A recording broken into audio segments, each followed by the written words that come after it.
నేను అధికారంలో లేను, నేను ఓడిపోయినా ఊకుండలే. మా అన్న ఉన్నాడు, నాకు అత్యంత సన్నిహితుడు, నన్ను ప్రేమతో చూసే గౌరవ ముఖ్యమంత్రి యనుమల రేవంత్ రెడ్డి ఉన్నంత వరకు పర్దపురానికి, ఐజకు, అలంపూర్ నియోజకవర్గానికి ఏ లోటు రాకుండా చూసుకుంటా.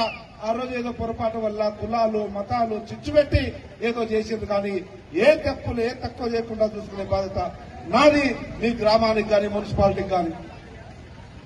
కనుక దయచేసి ఆలోచన చేసి ఓటు వేయమని కోరుతా ఉన్నా.